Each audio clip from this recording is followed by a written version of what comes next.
So this whole week, as I was reflecting on this gospel passage, there was a story from my childhood that kept coming to mind, and that it's a children's book. It's called The Rainbow Fish. Has anybody read that book before? The Rainbow Fish? Yeah, it's an oldie. It's a goodie. It's a very beautiful book, very beautifully illustrated. It's about this fish who's very beautiful, has scales of these deep blues and purples and greens and pinks, and in between these colorful scales he has these scales that shine, and so he is the envy of all the other fish, and they love to swim around him and invite him to come and swim with them and play with them, but every time that they do, he just kind of scoffs at them and just swims on. And then one day this little blue fish swims up to the rainbow fish and asks if the rainbow fish will give him one of his shining scales. And the rainbow fish just scolds the little blue fish and is like, "Who are you to ask me for one of my scales?" And it really hurts the little blue fish. He goes off and he tells the rest of the fish what had happened to him. And so from that day on, whenever the rainbow fish would swim by the rest of the fish, they just ignored him and swam away from him. And he came to this realization that his shining scales were really of no use if there was nobody there to admire him. And so he goes to seek counsel from a starfish. The starfish says, "I can't really help you, but the wise octopus, she can probably help you out." And so the rainbow fish goes and finds the octopus, and she says, I've been waiting for you. And she tells him that if he wants to have true happiness in his life, that he should give one of his shining scales away to all of the fish that ask for one. And that just really rocks him. And he's like, I don't know if I can do that. Right? But in that moment, the octopus disappears. Right? She said what she needed to say. But not long after, the little blue fish, the same one from the beginning, approaches the rainbow fish and again asks if he can have one of the shining scales. And the rainbow fish hesitates. He really doesn't want to. But he feels inspired, and he takes one of his shining scales, and he gives it to the little blue fish, who tucks it in within his own. And immediately, the little blue fish is so filled with joy, he's swimming around, just splashing around. And in that moment, the rainbow fish began to feel something that he had never felt before: happiness. And so after that, what happens is the little blue fish returns and tells the other fish. In the last page of the book, the spread shows all of these little fish with one shining scale, and the rainbow fish has one shining scale left over as well. It's a beautiful story, right? Sometimes children's stories are the most profound. The moral of the story is that it is better to give than to receive. But I don't want us to think that we're going to derive all of our wisdom from a children's story this evening. Actually, the story is very similar, or the moral of the story is very similar to what one of our great saints said. We celebrated his feast day earlier this week on Monday, St. Francis of Assisi. St. Francis of Assisi said that it is precisely in giving that we receive, right? That great song, Lord, make me a channel of your peace. It is in giving that we receive. And St. Francis is a perfect model of the character who we encounter in the gospel from today, this rich man. Because St. Francis of Assisi was a rich young man in his own right. He grew up in a very well-to-do family. His father was a very prominent cloth merchant in Assisi. And so Francis had these aspirations his whole life of being kind of like the rainbow fish, being well thought of, well liked, having a lot of possessions, and having a lot of success in his career, which what he wanted to do was be a soldier. And he wanted to have that earthly success and that honor and that glory that came from that. And so one of these times that Francis was sent out to battle, the little cities were waging battles against each other. Francis was captured and became very ill. And he returned to Assisi sometime later, but a failure. And if you ever go to Assisi, there's a gigantic bronze statue depicting this scene where Francis is returning, and it's called Il Ritorno di Francesco. And it shows him riding his horse, returning to his city, and his angst, his depression, his humiliation is palpable because he's sitting on the horse and he's just hunched over like this. The statue itself is kind of comical. The horse, too, is also bowed down like this. It's almost like he can feel his master's pain, what he's experiencing. But next to the statue, there's a little plaque kind of opens up for us the interior turmoil that Francis was experiencing. There's a little quote there. It says, "What do you want me to do?" Spoken in Francis' voice. "What do you want me to do?" And then it says, "Return to your home, and you will be told what you must do." And then it says, "At daybreak, Francis returned to his city with his reformed inner self, desiring only to conform to the will of God." Return to your city, and you will be told what you must do. The rest is history, right? Francis returned to his city, and that life that he had lived before, the life that he had wanted, he walked away from. And it was a very difficult process for him. He got into a fight with his father. His father pretty much publicly disowned him. Francis, tore off the clothes that he was wearing. These are my father's, fancy cloths that he's been selling. I get rid of them as well. My Father in heaven is my only father now. And he sent him on this great mission. He spoke to him from the San Damiano cross, saying, "Francis, rebuild my church." And Francis thought that he meant literally, rebuild this little chapel that had fallen into ruin. But it really was the reform of the church itself, the universal church that God was calling Francis to do. And so the question that we ask ourselves now is, how was Francis able to make this incredible shift, right, which the rich young man could not do? And it really comes down to that one little line that Jesus, that Mark speaks to us, that he reveals to us about the way Jesus looked at the rich young man and loved him.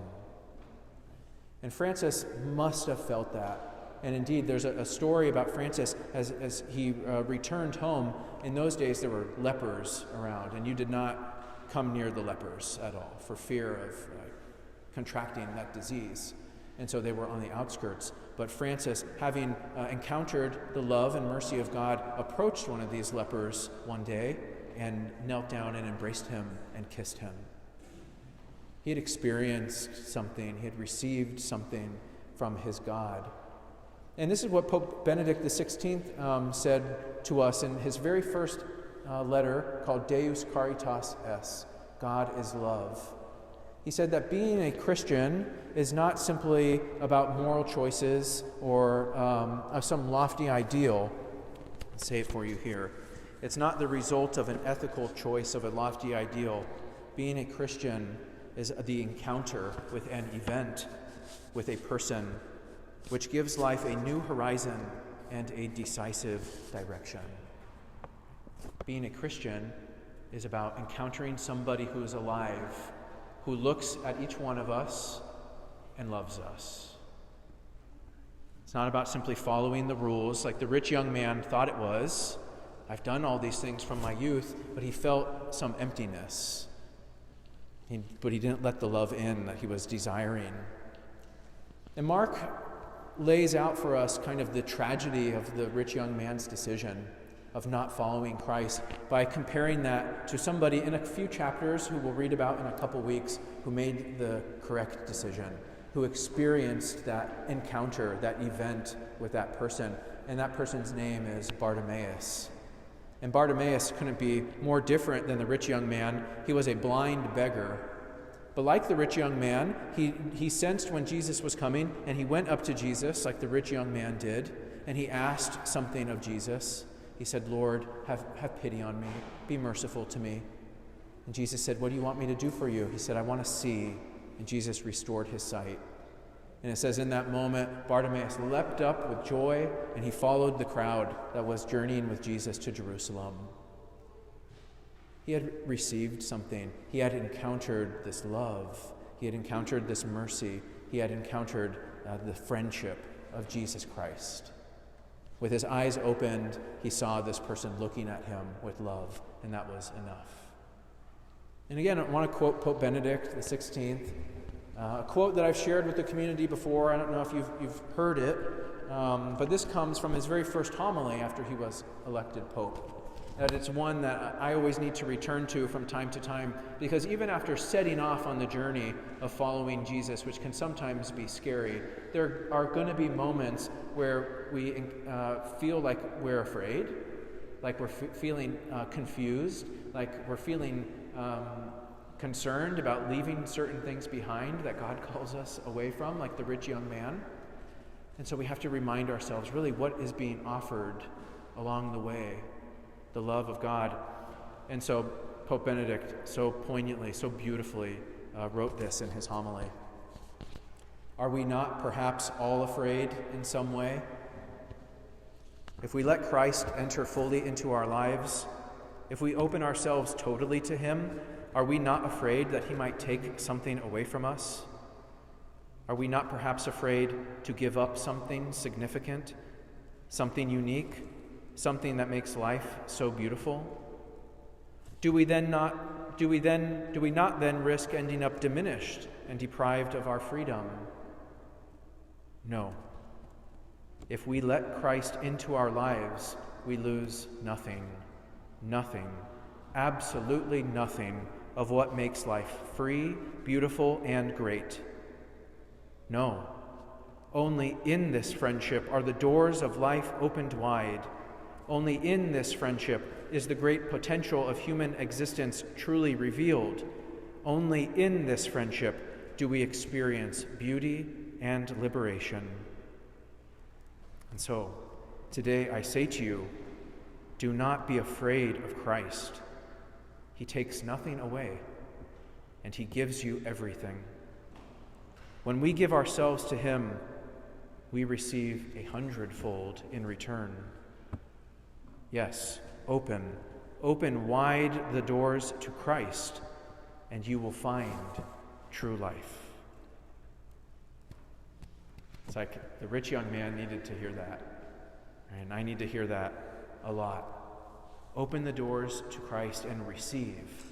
And last week I talked about that when we were looking at children and qualities of childlikeness that Jesus wants us to return to.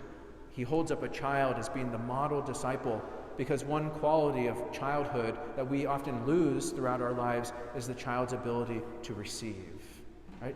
They sometimes have to. They can't provide for themselves. And so they have this openness to receiving. But there's one other thing that I was thinking about in regards to what Benedict said and what Jesus is calling us to. Sometimes when we feel afraid, we should not be afraid to call out for help. And that is something that children also do very well. And Jesus says, become a child. Become like one who can call out when they need assistance. And you think of a child in the middle of the night, they wake up in the dark and they're afraid. Who's the first person they call out to? For me, it was my mom. Mom. And from down the hall, she would say, come here, Mario. And I would climb into bed with them, my parents, where it was safe. It's okay to call out to God. When you feel confused, when you feel lost, when you feel like you're in the darkness of life, like the rich young man felt, the thing is, he didn't call out. Right? He just walked away.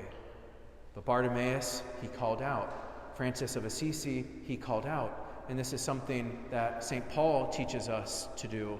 And this is something that St. Paul did himself. And in one of his letters, the letter to the Philippians, St. Paul is actually writing from jail. Right? Jesus promised persecutions. Right? But they call the letter to the Philippians the letter of joy because St. Paul knew what he had. Even if everything else was stripped away from him, he knew what he had. He knew that he was looked upon and that he was loved. And so St. Paul reminds his community, saying, have no anxiety at all, but in everything, by prayer and petition, with thanksgiving, make your requests known to God. Go to God. Voice your concerns. Tell him your confusions and your fears. Lord, I'm not sure if I want to walk away from this activity that I like to do, or this habit that I have. I'm afraid to give it over to you. Lord, I'm not sure that I can accept some teaching of the church that's causing me confusion. I'm afraid to commit to that. Bring him that. Lord, I'm afraid to give you this habit that I have of judging or being angry because I'm ashamed that if I'm honest with you, you won't love me anymore. He's become like a child. Call out to him and he will answer you. And St. Paul, again, he experienced this. He said, 3 times I called out to God. I had this thorn in my side that was causing me so much anguish. And in that moment of calling out, he heard the Lord speak to him, said, Paul, my grace is sufficient for you. I love you. My grace is sufficient for you. I'm going to get you through this. And that's why in that letter to the Philippians, St. Paul goes on to say, I have accepted the loss of all things, and I consider them so much rubbish that I may gain Christ. And this is coming from somebody who, like Francis of Assisi, wanted to be well known for his gifts and for his talents. He was, the greatest of all the Pharisees. He was so well versed and trained in his faith, and he persecuted the early church with such zeal. He exceeded all the other Pharisees, and he wanted to be known. He wanted to be famous. But after knowing Christ, he said, this is all rubbish. The only thing that is important to me is that I gain Christ. When we look at the stories that we've heard so far, Bartimaeus, he gained Christ. Peter in the gospel, who talks about everything I've given up for you, Jesus, what am I going to get in return? Later on in his life, he gained Christ. When he went to his own cross in Rome, gave his life in witness to the love he had received. Peter gained Christ. St. Francis of Assisi gained Christ. The rich young man, he lost Christ. And he couldn't see, like all these others saw, like the rainbow fish saw, that it is better to give than to receive, that it is in giving that we receive. And Jesus, he gave himself to us on the cross, and he continues to give himself to us in the Eucharist. And he calls each and every one of us. He invites us to follow him, to imitate him, and so truly inherit eternal life.